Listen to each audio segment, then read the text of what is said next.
Good afternoon, everybody. It's great to see all of you on this very newsy day, to say the least. I have a couple of updates for you this morning, or this afternoon. As you know, this morning, the president spoke to President Putin of Russia.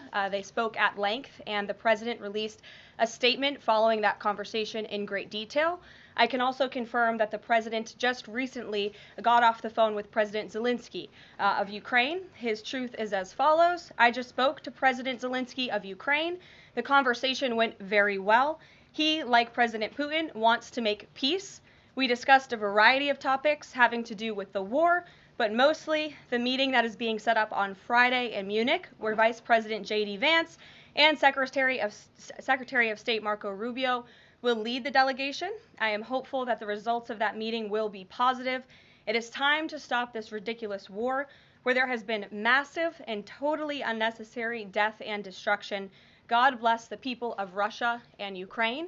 I myself just spoke to the president about these calls, and he told me to tell all of you they were very good calls, they were very positive, and the administration is wholeheartedly committed to a peace deal to end once and for all the Russia-Ukraine war. More on that later. I'm sure you'll have more questions to ask. This week, the president has continued to deliver on his promises to the American people. According to new polling that was released at the beginning of this week by CBS News, an overwhelming 70% of Americans said that President Trump is following through on what he pledged to do during his historic campaign.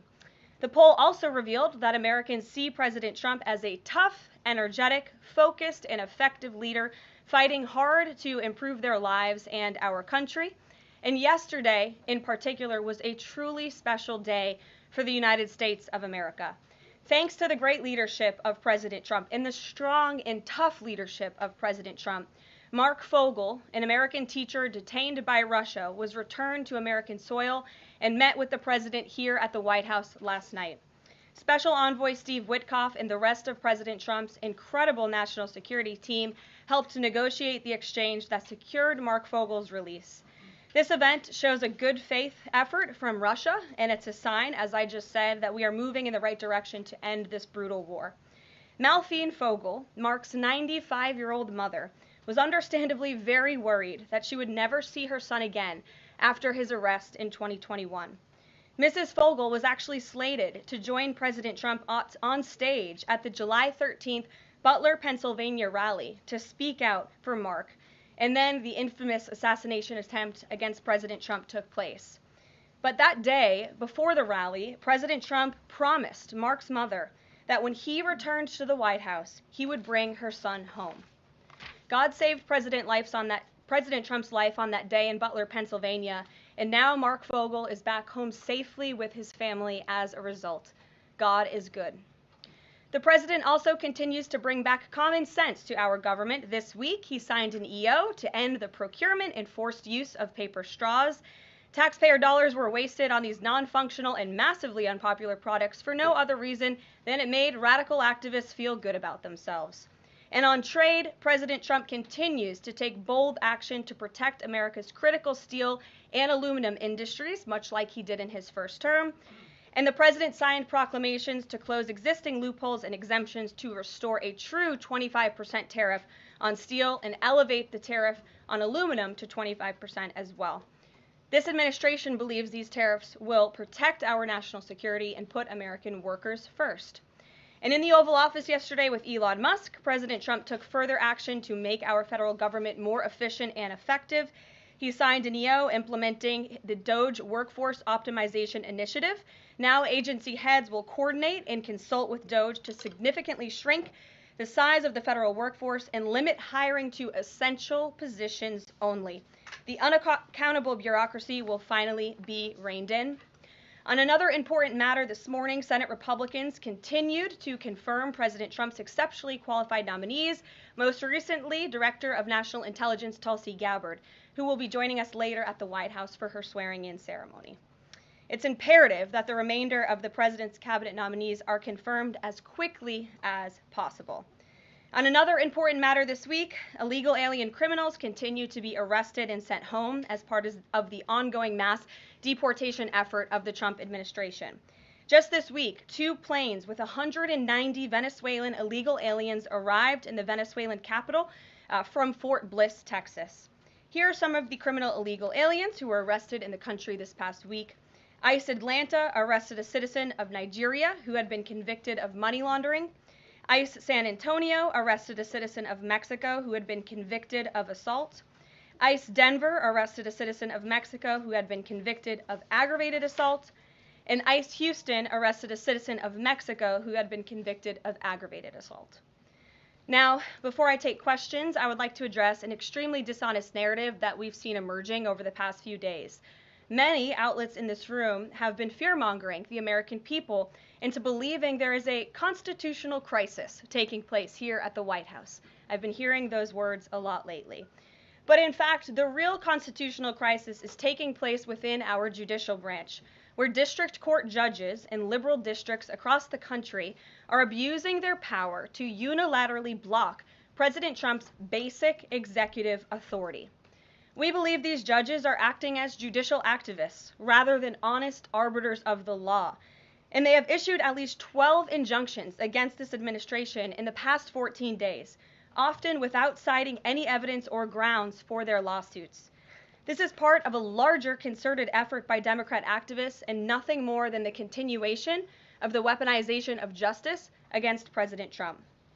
Quick news flash to these liberal judges who are supporting their obstructionist efforts: 77 million Americans voted to elect this president, and each injunction is an abuse of the rule of law and an attempt to thwart the will of the people. As the president clearly stated in the Oval Office yesterday, we will comply with the law in the courts, but we will also continue to seek every legal remedy to ultimately overturn these radical injunctions and ensure President Trump's policies can be enacted. So here in our new media seat today, we have Chris Pavlovsky, an entrepreneur who has a strong passion for protecting freedom of speech. Chris started the video sharing platform Rumble in 2013 with a mission of protecting a free and open internet from censorship by big tech and governments around the globe. The platform has always been a place for independent creators to share their authentic opinions, and they have always included President Trump, in contrast to the way he was censored by other platforms in years past. Since its founding, Rumble has grown exponentially, recently marking 67 million monthly active users. It's a lot of users. If you're watching right now and interested in sitting in this seat, you can apply, whitehouse.gov/new-media. With that, I will take your questions. And Chris, why don't you kick us off on this very busy news day? Karoline, thank you very much to you and President Trump. It's an honor to be sitting here in the new media seat for the White House press briefing and to be able to demonstrate why freedom of expression is so important. Rumble was the victim of censorship at the hands of multiple foreign governments. It's clear there are still many countries who oppose free speech and even target American companies. Can you describe what the administration will do to protect U.S. interests and values worldwide? Sure. Well, thanks for the very important question. And I think that free speech and ending censorship, both here at home and also abroad, is an important part of President Trump's agenda. I think first, President Trump has led by example on this front as the leader of the free world, the President of the United States, with his show of access and transparency on a daily basis. The President takes questions from all of you almost every single day and really reveals what he's thinking and feeling, and I think that serves as a great example to the rest of the world. As for tangible actions that the President has signed, he did sign an executive order, I believe on day one, certainly within the first week of this administration, to restore free speech and stop government-sponsored censorship here at home. And the EO made it very clear that federal employees are not allowed to engage in any activity that would infringe upon the American people's right of free expression. So I think the President has led quite strongly on this. And I would just add, this is part of the reason we have a new media seat, to invite new voices into this room. Again, we're going to need to expand this room because so many people are interested, and we're very excited about that. It's a privilege to cover this White House, but we want all voices to be heard. So thanks for being us with here, Chris, and I hope you enjoy the briefing. Sure. Jordan. Thanks, Karoline. Data out this morning showed that consumer prices were up across a variety of goods, and just before that report, though, President Trump called for lower interest rates. The Fed said it's holding rates steady to try and tamp down further inflation. So how would lowering rates help keep inflation in check for the American people? Sure. Well, first of all, on the inflation point, we did receive those numbers, and they were worse than expected, which tells us that the Biden administration indeed left us with a mess to deal with. It's far worse than I think anybody anticipated, because unfortunately the previous administration was not transparent in where the economy truly was. We know people at this very podium told the American people that inflation was transitory and that it would go away. That was not the case. And now the last report of the Biden administration, as revealed today, shows that inflation is still about 4.5% higher over the past 3 months. This is an indictment on the Biden administration's mismanagement of the inflation crisis and their lack of transparency in addressing it. As for tackling inflation and interest rates, the president has made his position on this very clear. He wants interest rates to be lower, he wants inflation to be lower, and he believes that the whole of government economic approach that this administration is taking will result in lower inflation. I have said that from this podium many times. The president had record low interest rates and inflation rates in his first term. He believes that the economy can handle it and withstand it. And we're doing a lot to tackle the inflation effort on this front. It's a whole of government economic approach, and I've talked about what we're doing to tackle inflation quite a few times from this podium. Can you update us on reciprocal tariffs? That's going to come before Prime Minister Modi's visit tomorrow.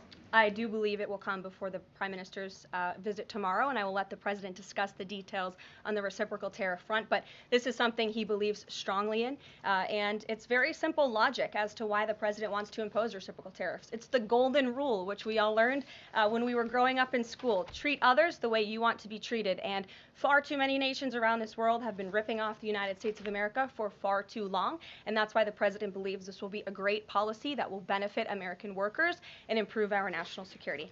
JJ. On DOGE and the fraud claims, Elon Musk in the Oval yesterday gave us some information on that. We're just wondering if there's some proof, evidence. Is the White House willing to share evidence of those fraud claims, or can Elon Musk come to the briefing room and share material evidence of what he's talking about? Sure, I would love for Elon Musk to come to the briefing room. That's why we had him go to the Oval Office yesterday, where I think he provided great answers. He was speaking in layman's terms, speaking common sense to all of you in the media, but also to Americans at home. But I would say especially to all of you in the media, because I think it's a real fallacy that there's this alleged lack of transparency when it comes to DOGE.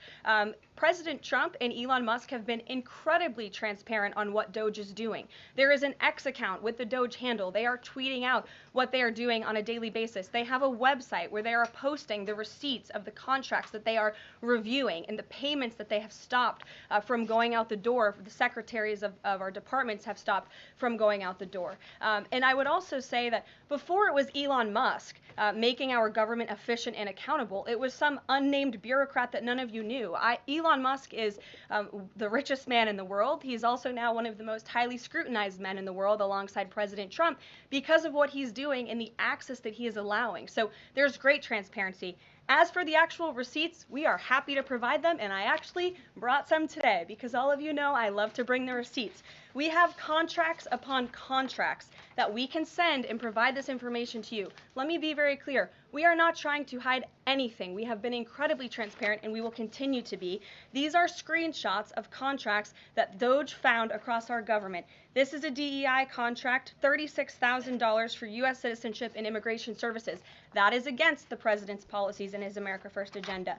This is a $3.4 million contract, a Council for Inclusive Innovation at the U.S. Patent and Trademark Office, Department of Commerce, another DEI contract that DOGE identified. I can continue to go through these. Oh, I love this one, $57,000 for climate change in Sri Lanka. What is this doing to continue the interests of the American people? Absolutely nothing.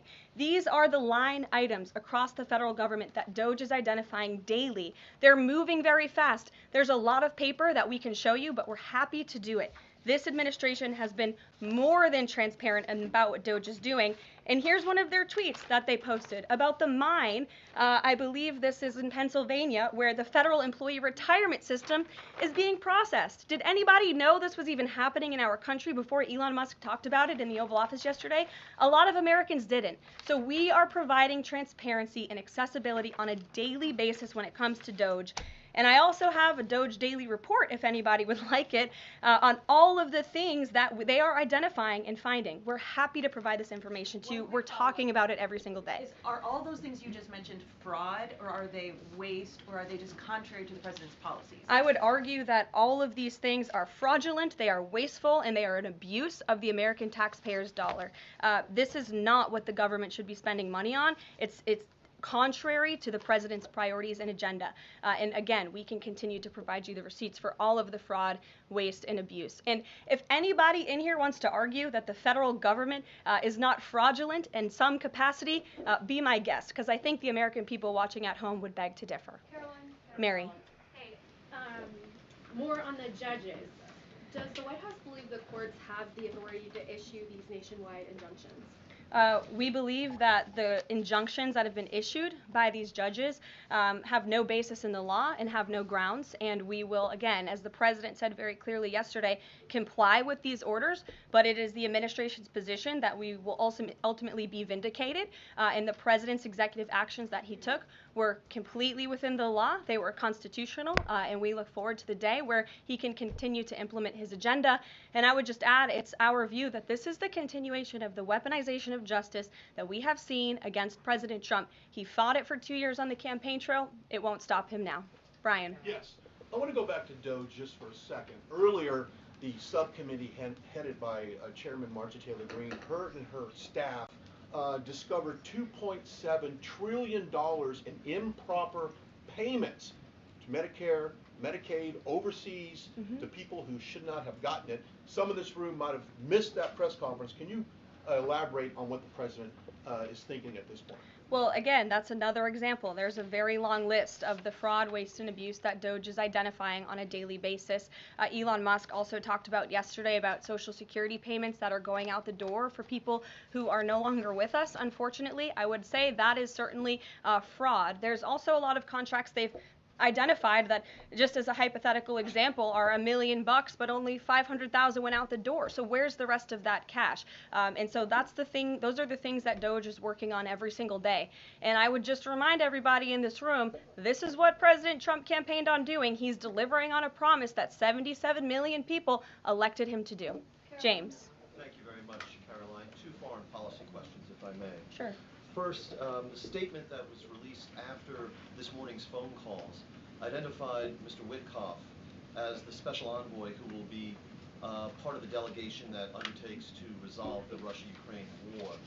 I had thought that that individual was General Kellogg, and so can you clear that up?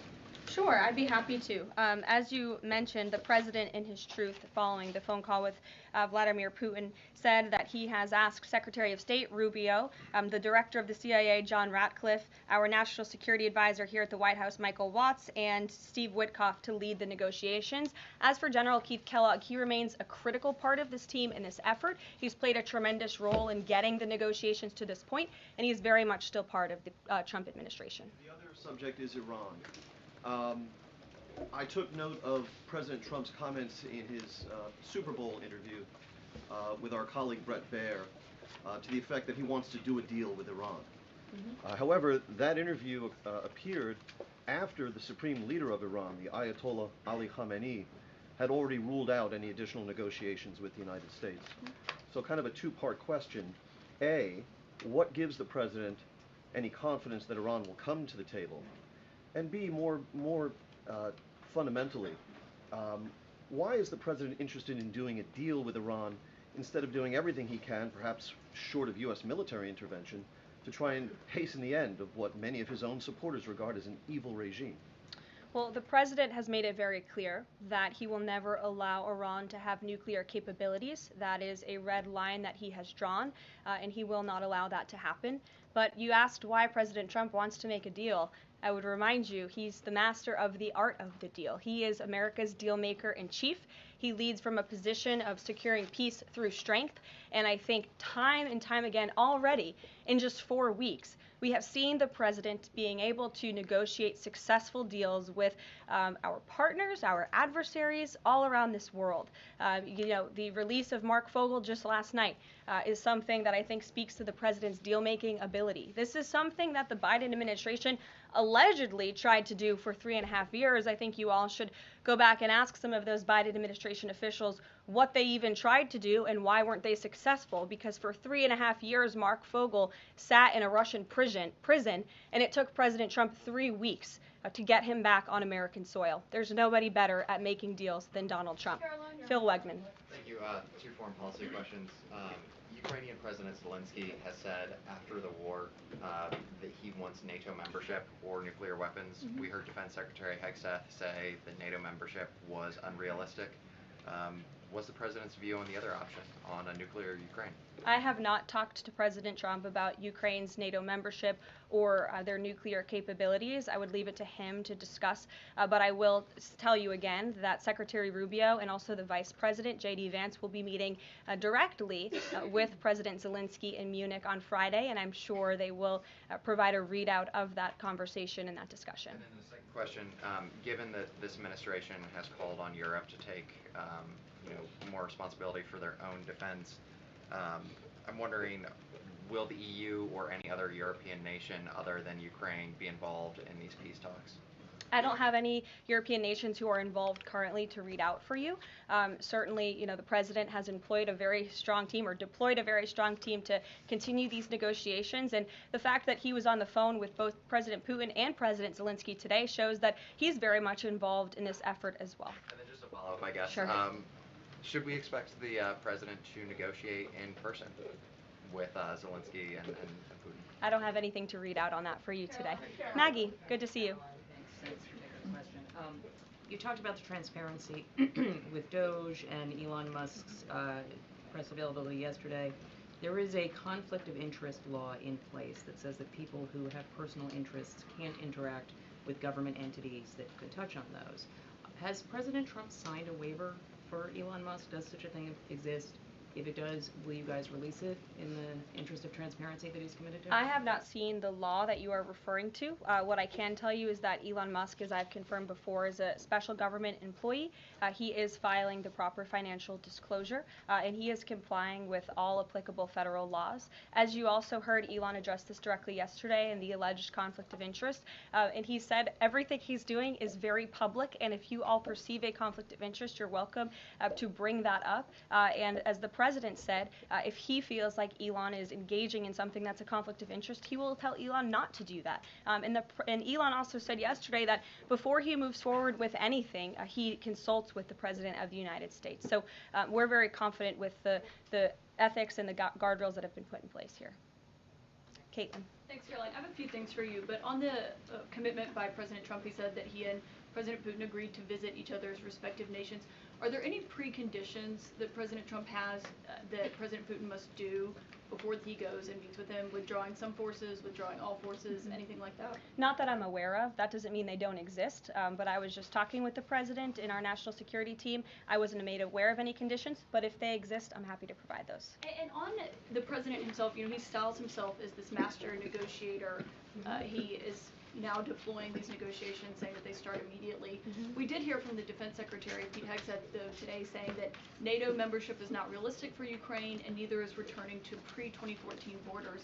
Aren't they giving away bargaining chips before these negotiations have even started? Again, I haven't talked to the president about Ukraine's NATO membership, and he appointed several individuals to negotiate on his behalf. He's directly involved in these negotiations as well, and I'm sure if you ask him that question in the near future, when you're able to, he'll give you an answer. I just don't want to get ahead of him on it. And final thing for you, which White House official made the decision to bar the AP reporter from the Oval Office and the diplomatic reception room last night? Well, first of all, let me just set the record straight.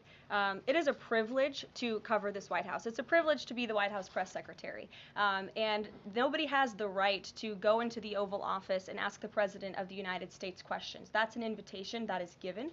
And there are hundreds of outlets on this campus, many of you in this room who don't have the privilege of being part of that pool every single day and getting to ask the President questions. We reserve the right to decide who gets to go into the Oval Oval Office, and you all have credentials to be here, including the Associated Press, who is in this briefing room today. But isn't it retaliatory in nature is the argument, because there's a reason that the AP was barred, which they said was because they're not using the phrase Gulf of America, they're using Gulf of Mexico in line with their standards.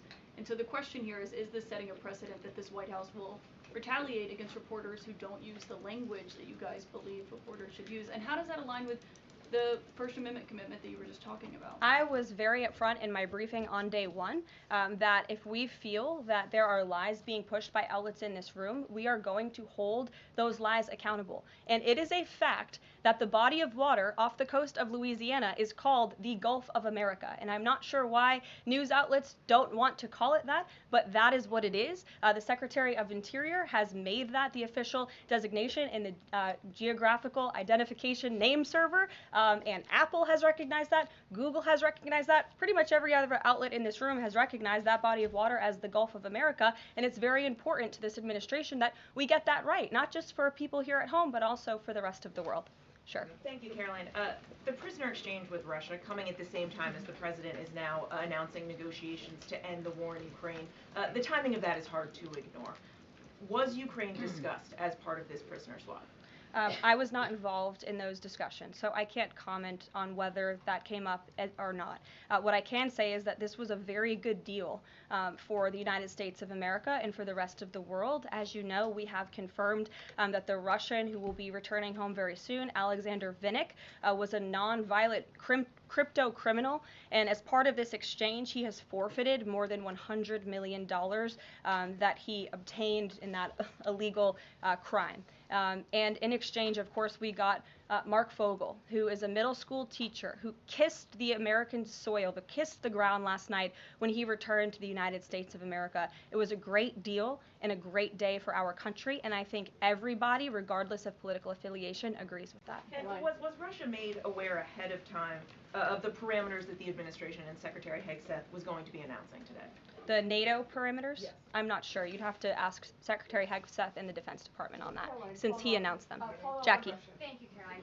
Just to be clear, so when we're listening for a shift in position on U.S. policy, should we only listen to the president and maybe not the Secretary of Defense? Because what he outlined today would represent a shift in U.S. policy. I'm not saying that. I'm just saying I speak for the President of the United States behind this podium, and I will let him discuss that. Can you tell us any more about the next hostage releases? I understand that Americans coming out today. Sure. I'm glad you asked. It speaks to President Trump's deal-making ability, and we can confirm the safe release of one American and two individuals from Belarus, one of whom worked for Radio Liberty.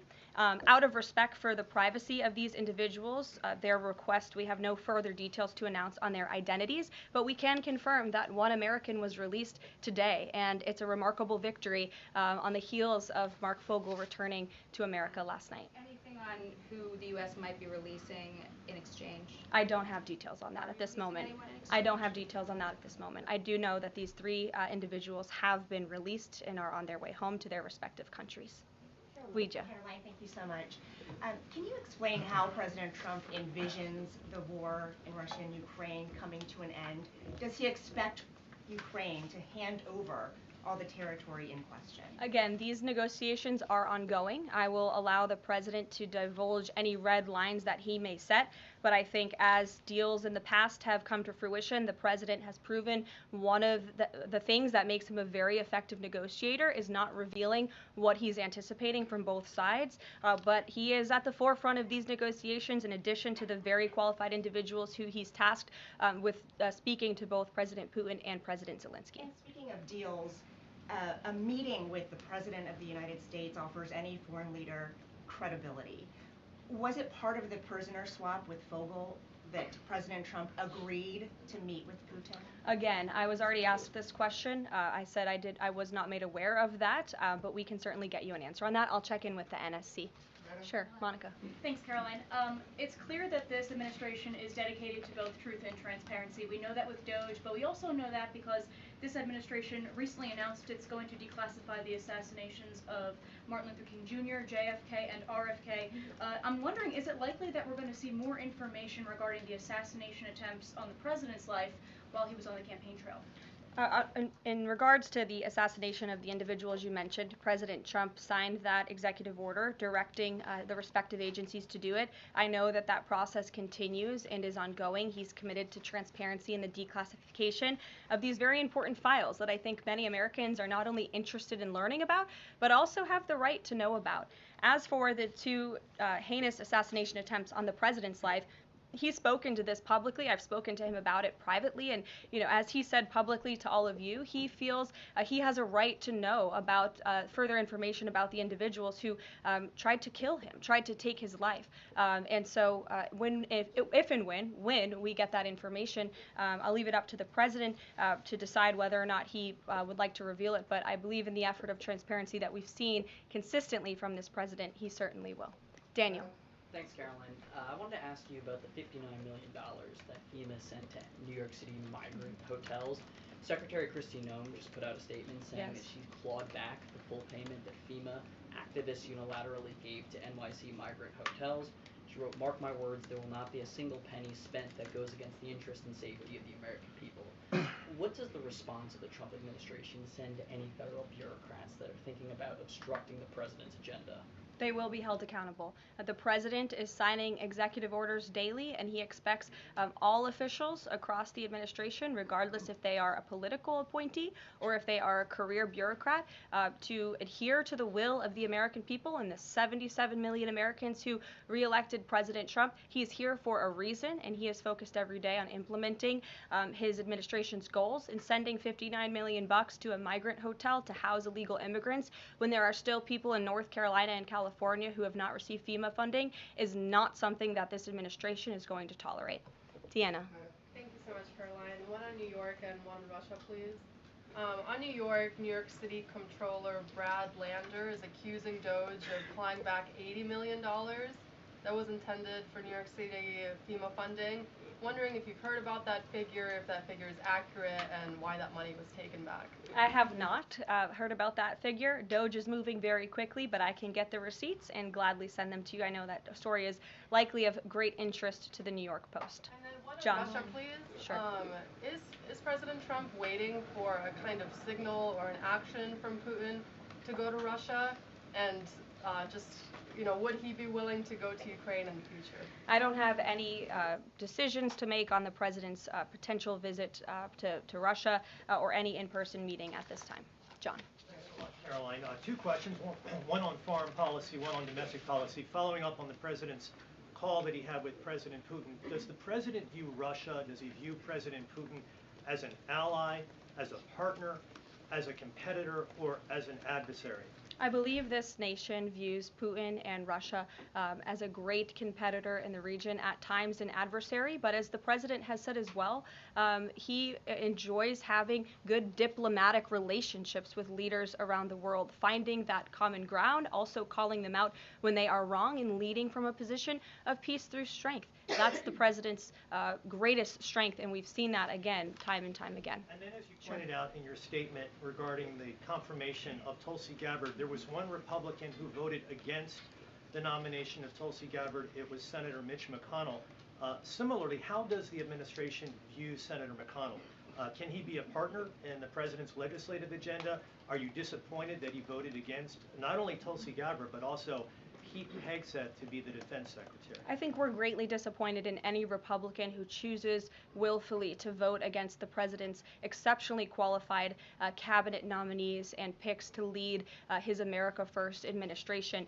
Not a single Democrat swayed from voting against President Biden's nominees, and we know how many of them turned out. They turned out to be atrocious at their jobs, leaving America much worse than they were when they took the oath of office. And so I've said it repeatedly from this podium. I addressed it at the beginning of my remarks. We expect all Republicans to vote, to stay tough and strong, vote for President Trump's nominees so we can get to work and continue to work very hard to implement this president's agenda.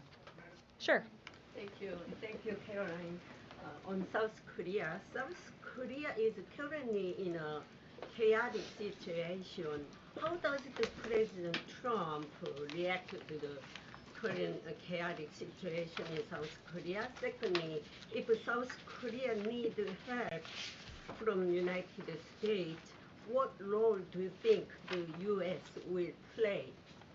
Sure. I haven't spoken to the president about the ongoing situation in South Korea. I would defer you to his previous statements. And I can also see if I can get you something new from the National Security Council, who I'm very confident the officials that are focused on South Korea are on this. I just haven't spoken to them about it, but I'm happy to provide that for you. Yes. Thank you, Karoline. Does Elon Musk have power of the presidency? Absolutely not. Right. That's a ridiculous question. I asked that question because, the Democrats have been hurling insults at Elon Musk, hurling attacks, calling him President Musk.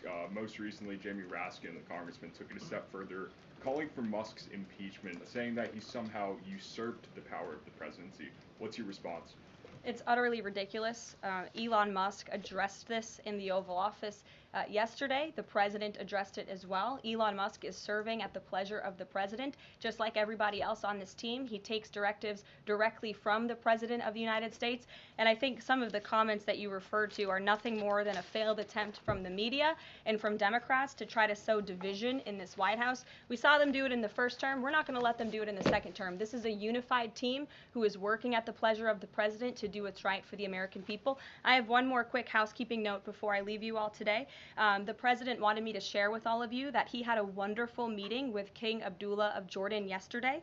They discussed many things, including the Gaza Strip and its future at great length. The king would much prefer that the Palestinians stay in place, with the additional land to be used for new development, which would greatly create jobs at levels never seen before. But the president feels it would be much better and more majestic if these Palestinians could be moved to safer areas. I would just add to that the president remains wholeheartedly committed to seeing peace in the Middle East, and our Arab partners in the region have been tasked with coming up with a peace plan to present to the president. That is ongoing. King Abdullah mentioned that yesterday. He also committed to accepting 2,000 sick children from the Gaza Strip, which the president called a beautiful gesture. So the administration continues to work with our Arab partners in the region. We stand closely with our ally Israel, and the president has presented this big, new, bold idea to secure peace in the Middle East, and he is not going to waver from that. And we look forward to seeing that goal of this administration achieved as well. Thank you very much, everybody, and we'll see you very soon. Have a great day.